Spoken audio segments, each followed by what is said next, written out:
Hey, everybody, welcome to this episode of Make Today Mammoth. I am your host, Dallas Hardcastle. And in today's episode, we are going to talk about likely the number one stress and anxiety killer that lurks in your business and that actually causes you to self-sabotage yourself, to play small, to withdraw your own sales and marketing efforts. And it's in this blind area of business that most never see coming. I'm going to teach you how to identify it and to make sure you rid it from your business forever going forward.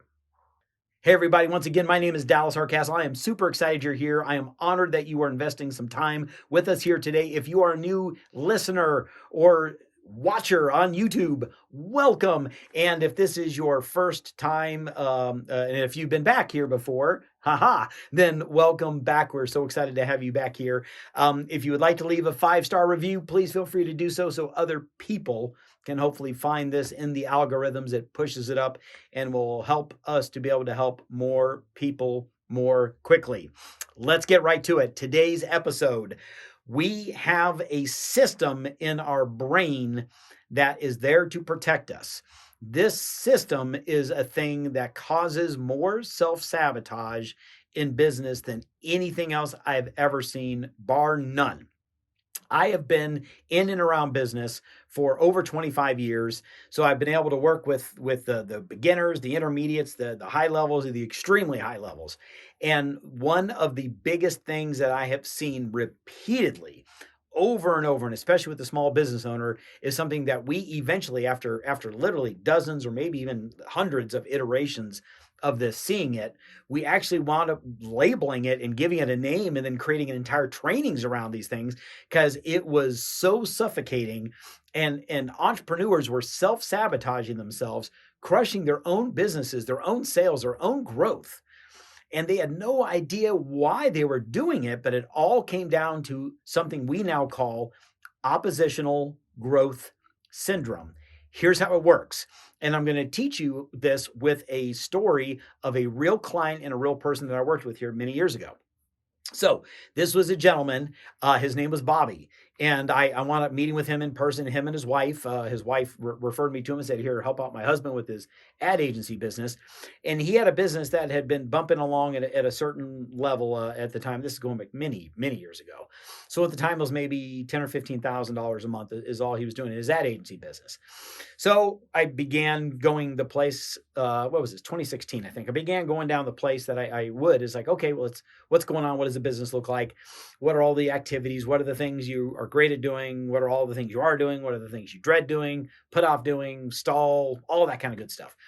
Wound up realizing that he had all this stuff in his business that was on him that he just hated. He just hated a couple of these things, and he just would put them off and put them off and put it off. So, I came to ask him, of course. I was like, hey, so how many conversations are you involved in to be able to hit this mark where you're at currently? How many conversations are you in? And he's like, well, not that many. I'm like, well, are you running ads? And he was like, no. So that was the punchline. The punchline is that he owned an ads agency. So he knew how to run ads at will for his clients, but he wasn't running ads for himself. Because why? He attached so much pain to getting a new client. So what did that mean? Well, every time somebody would actually say yes, he would go into this place of dread. And this place of dread would be, now I got to do all this stuff. It was kind of that 80-20 rule that, of course, reared its head again. It was like 20% of the stuff he really enjoyed, he really liked, he was really good at. But then like 80% of it, he just hated. It was slow. It was monotonous. It was crap he didn't like to do. It took a long time. So he wound up, pushing it off and delaying and stalling and all of this kind of stuff that we see, that when we don't like something, these things that occur. So very simply, and sometimes they're a little simpler, sometimes a little more difficult, but this one was, I don't know, it was 3 or 4 things, I think. And it was like, hey, you just got to hire that stuff out right away. Like you've got to hire it out. So if you're not good at doing this or you don't like doing this, well, then just take those 2 or 3 things and hire someone to do that stuff. And that way, this oppositional growth syndrome, you will be away from that. So you're no longer going to be dreading selling. So he did that, and essentially at the time, like I said, maybe he was making 15 grand a month, something like that. And I said, hey, if you do this in 60 days, you're going to be making 60. You'll 4x your output in 60 days if you do this. And I know he didn't believe me and kind of gave me that look. And I'm like, just trust me on this. And, it took a little bit of a couple more, 2, 3, 4 more phone calls and a little poking and prodding. I'm like, have you did this? Have you hired this person yet? Well, eventually he did do it. And then I talked to him in January, which was 2 months later. And I was like, so how'd it go? Did you do your 60,000 in sales? And I'm like, well, I didn't do 60,000. He said, but I did do 56,000. I was like, interesting. So oppositional growth syndrome is the thing that when we are in a business and we are in a situation and there are going to be two areas that cause us angst or stress, and it is going to be availability and ability. What do I mean by those two things? Well, number one is availability. So if we have a business and every single time we bring on a client and we know, well, gosh, every time I make a sale, this is 10 more hours of work for me, that can affect you.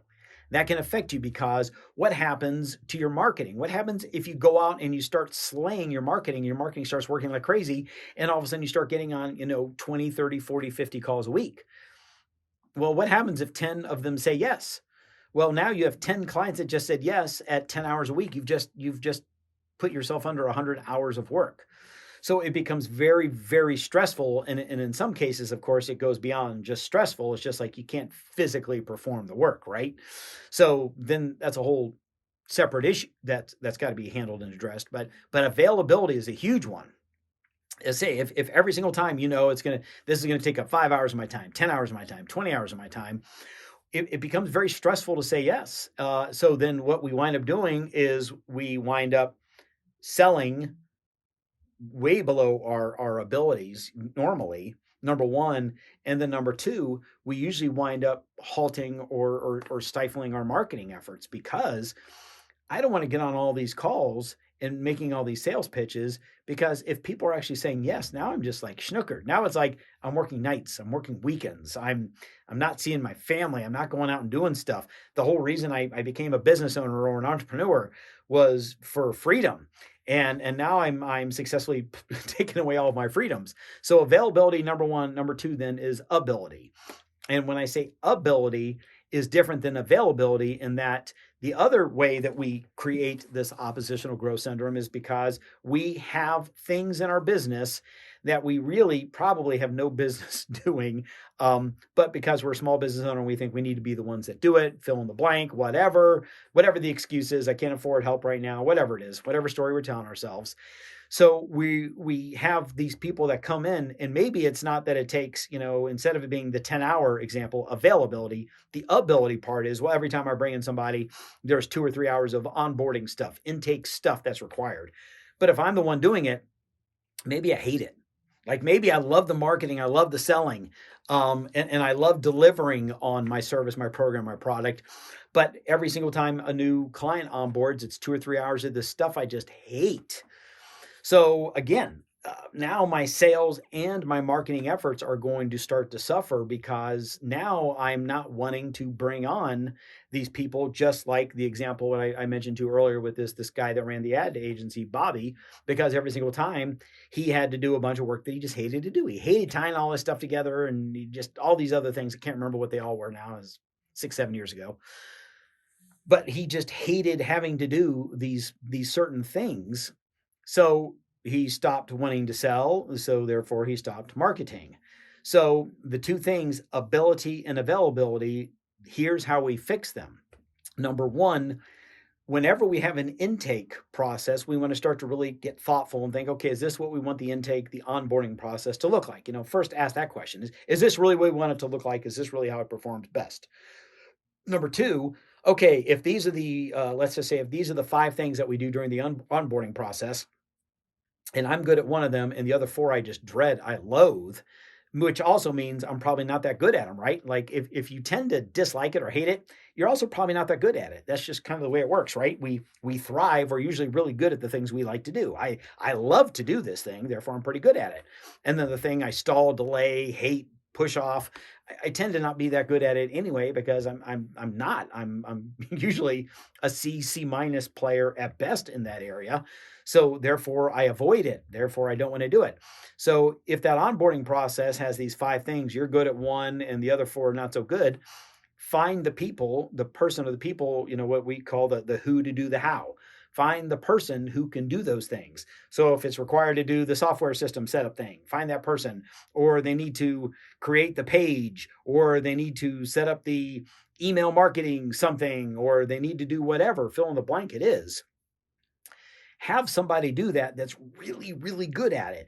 And the layers of opportunity and positivity this brings are usually not even seen right out of the gates. But number one, not only am I no longer doing it, so you're no longer doing it, huge win. Number two, someone else is now doing it who's good at it. But here's kind of the hidden behind the scenes thing, is that thing that you're assigning as a 2-hour thing that you hate, someone who loves it and is really good at it, they can maybe step in there and do it in 20 or 30 minutes. So now suddenly this 2-hour burdensome thing that you've always assigned 2 hours to, you come in and do your part, which takes you 10 minutes, and someone else does all the rest of it in like 20 or 30 minutes. The 2-hour thing is now a 30 or 40-minute thing. And it's done better than it was before. So that's the ability part. And then the availability piece is to really make sure you're paying attention to the area of whenever you can automate something, team something, or leverage something. So when you can create that leverage through either time or people, really be paying attention to that. Meaning that if it's hiring someone, building a team with that availability, that's one piece. But the other piece then for you is, if you're bringing people in, have a way that it's automated or leveraged so that you are delivering on your service, your program, your promise in a way where 5 or 10 or 20 or 50 of these people can all be consuming it at the same time or in an automated fashion, so that you're not required to do the one delivery every single time. So this way, the ability is taken care of by having other people do these things that you're just not good at, and that you stall and delay, and that they can just do them faster and better than you can.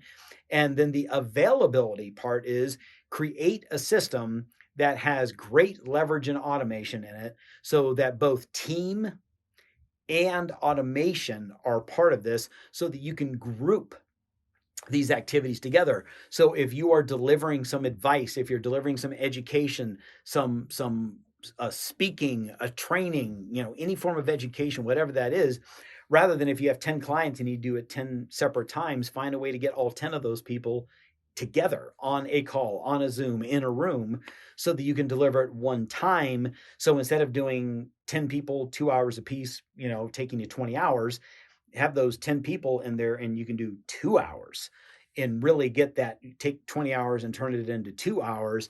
And now that way, every single time you bring on a new client, there's not that worry, there's not that angst, there's not that overwhelm. There's like, oh my God, now I have to do these things I hate and it's going to add a bunch of hours to my week. Now it's that I get to do the thing that I love and it adds no time to my week. So if I have 5 people or 10 people, the amount of output in terms of time for me is exactly the same, because I'm just not required to add more time or hours into it. And I'm not required to do more of the work that I dread, because I've taken care of the ability to have other people work with it and the availability. So I'm not continuing to add more and more hours to my week. Friends, I hope this has been super helpful for you. Oppositional growth syndrome. Seek this out in your business going forward. Seek out these things that are these bottlenecks, these things that cause you stress, that cause you anxiety. If you're feeling it during your day and you're like, gosh, what is this coming from? Ask questions like, why am I feeling this way? Why am I feeling this anxiety? Why am I feeling this tension? Why am I dreading this sales call? Why am I dreading getting more clients? Why am I not doing more marketing? Why am I reducing my volume marketing? Why am I kind of easing off on the gas pedal? I bet you 9 times out of 10, it's going to be what we call oppositional growth syndrome, is that growing is hurting. You're attaching growth to pain. We want to attach, obviously, growth to pleasure. So when 10 new clients come in, it's not that like, yay, oh, but it's a yeah, because it's fun, it's growth, it's evolution, it's money, it's profit, it's momentum. It's all of the things that we want for our business, not, oh no, I got 10 more clients and now I'm going to have to work an extra 50 or 100 hours, this week or the next couple weeks. Oh no, woe is me. We want to build our business right. So sales is fun, marketing is fun. We want to mash on the accelerator. We want to get in these clients and get them in profitably so we can have ourselves just a banner week, month, quarter, year. Friends, again, I am so glad that you spent this time with us. My name is Dallas Hardcastle, Make Today Mammoth. If you want to check out anything that we do, we got a short video over on maketodaymammoth.com where it's really specifically geared towards the coaches and consultants of the world who are earning between $100,000 and $250,000 a year, and for people that want to double their sales in the next 30 days. If that is you, feel free to go over and check out our video that we have on that page. And if not, we will look forward to seeing and hearing you in our next episode. But as always, friends, Dallas Hardcastle signing off. Make today mammoth, and we will talk with you again very soon. Take care.